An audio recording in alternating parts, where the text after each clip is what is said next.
everybody. It's Miss Wheat again. I hope that you're doing well. I miss you so much. And I hope you're feeling healthy and doing okay. Today, I'm just going to do a quick read aloud of a book that goes along with all the learning we've been doing about landforms. So the book is called These Rocks Count, and it is by Allison Fermento, and the illustrations, the pictures, are by Sarah Snow. Maybe you recognize it from our class library. So we're gonna learn all about some other kids, Mr. Tate's class, and they are kind of going through nature and learning all about why we should love our environment, and especially the rocks. Okay, here we go. These rocks count.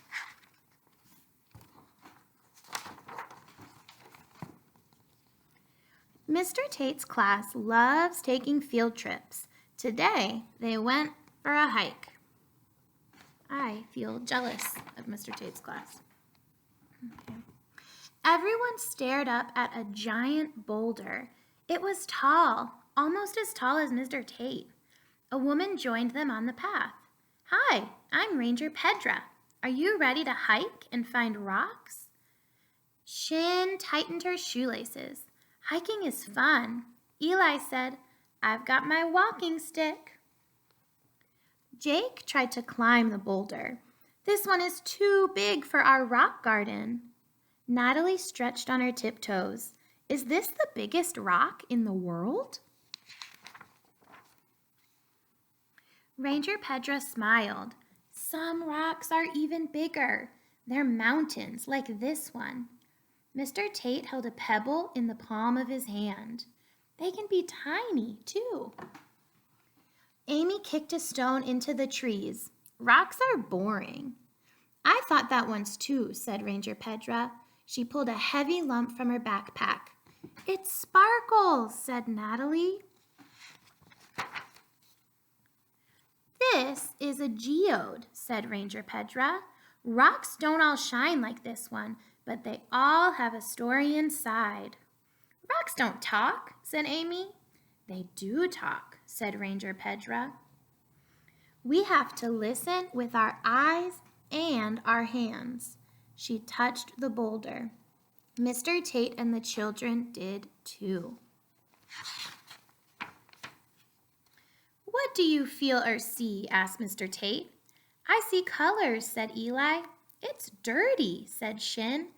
And bumpy, said Natalie. Ranger Pedra moved her fingers across the boulder. Every speck is part of this giant rock's journey. It moves and changes just like you. A breeze tickled the air around them.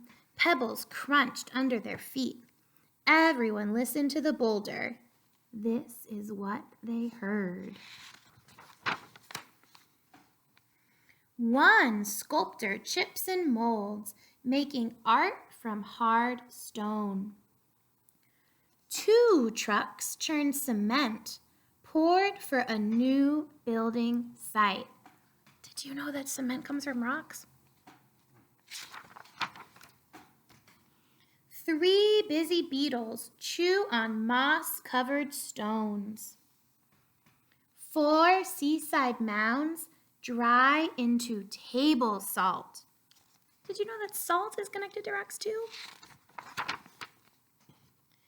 5 hatchlings from a sandy nest make tiny turtle trails to the sea. 6 cave spears aim low, dripping water that glows. My family went to a cave, said Jake. Shh, said Shin. She pressed her hand on the rock. The boulder has more to share. 7 rough gems, polished bright as stars. 8 pieces of slate make a nice sidewalk. Sidewalks are connected to rocks too. 9 heavy bricks stacked just right. 10 panes of glass shine in a new home. Gems or glass, stone or sand, small or grand, in water, on land, rocks are nature's building blocks. What did you hear? Asked Mr. Tate. Rocks count, said Amy. What else is special about rocks? Asked Ranger Pedra. Some are shiny, said Natalie.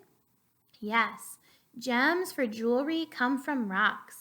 Rocks can also help tell us about the age of the world. How? Asked Shin. By looking at rocks in places like the Grand Canyon, said Ranger Pedra. Layers of rock show how much time has passed, just like the rings inside a tree. Do you remember when we talked about the rock cycle at school? Asked Mr. Tate. Remember, a cycle is something that happens again and again in the same order. A circle. Shin picked up a handful of pebbles. That's when rocks change. We made up a poem about it. Eli clapped his hands and chanted, hot or cold, wind, snow, and rain, rocks get old, cycle of change. See the side of the picture too.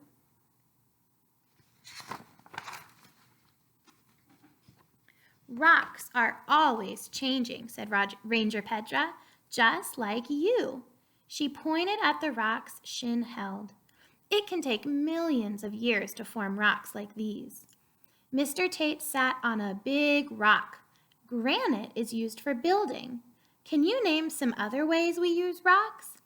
For roads, said Natalie. Jake said, my mom cooks with rock salt. They're building a new statue at the library, said Amy. Rocks and minerals are used inside phones and computers, too, said Mr. Tate. What about cars and airplanes, asked Eli, or trains? Ranger Pedra nodded. Rocks and minerals are even used to make toothpaste. I didn't know that. That's crazy. Wow, said Amy. There's more to rocks than I thought. Ranger Pedra smiled. Now you're ready to identify rocks. Mr. Tate showed them a rock guide. We'll take pictures of what we find. The class hiked up Rocky Ridge Mountain. They searched, found, and photographed 1, 2, 3, 4, 5, 6, 7, 8, 9, 10 different kinds of rock.